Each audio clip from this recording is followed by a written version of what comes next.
Salut, chers panafricanistes, chers feuilles youtubeurs et puis combattants pour l'émergence africaine, chers brigadiers et chers résistants, c'est le Banin de Yingui.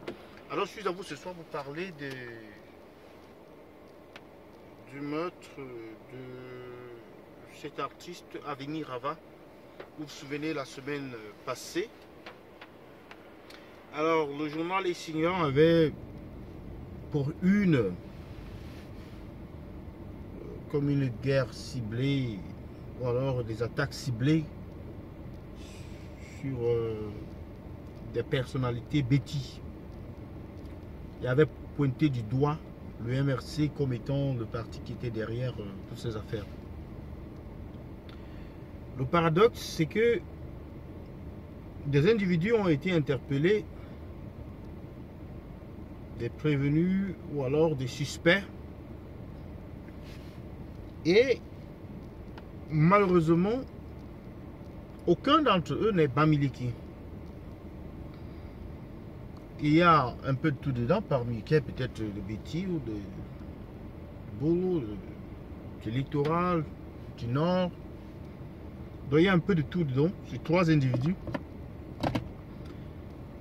Bon, il faut dire que leur image,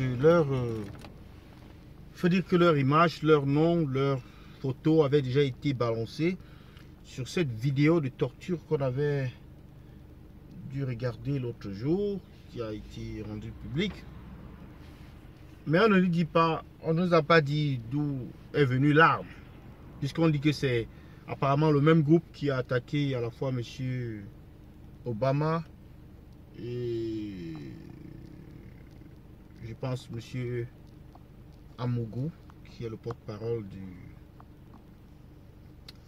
Monseigneur Mbarga, c'est l'archevêque Mbarga. Donc, il y a ces 3 individus qui sont présumés innocents. Oui, présumés innocents, mais au Cameroun, on les parade comme s'ils étaient des coupables qui se rendraient comme si une décision du tribunal avait déjà eu lieu, et donc il devait être coffré pour la sentence qui a été donnée. Mais non, là il s'agit simplement des présumés, des suspects qui sont présumés innocents, mais donc on a peut-être extrait ou bien extirpé des confessions par des méthodes, par voie de torture. Nous avons vu cette vidéo qui a circulé où l'un des suspects était sur ce qu'on appelle communément là-bas balançoire, qui est un acte de torture qui est interdit. Or, le Cameroun a signé des conventions sur les droits de l'homme, les conventions sur la torture, les conventions sur, n'est-ce pas, le respect des personnes, de l'intégrité des personnes. Et ce genre d'abus, ce genre d'actes ternissent l'image du Cameroun.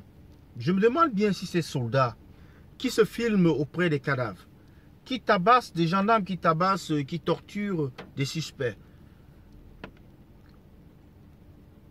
savent que tout cela est documenté par, n'est-ce pas, Human Rights Watch. Est-ce qu'ils savent que toutes ces vidéos, ces photos qu'ils prennent et qu'ils balancent comme ça sur les réseaux sociaux vont les incriminer après?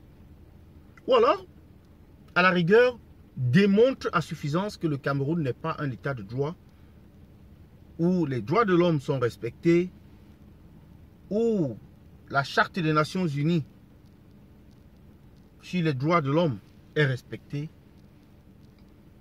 Ces soldats-là doivent faire très attention. Parce que si vous n'avez pas vu ce qui s'est passé dans d'autres pays, les soldats sont souvent responsables de leurs propres actes. Donc, pourraient être appelés à témoigner ou alors pourraient être accusés de crimes contre l'humanité. C'est ce que j'ai à vous proposer ce soir. C'est le Banin de Yingui. Merci.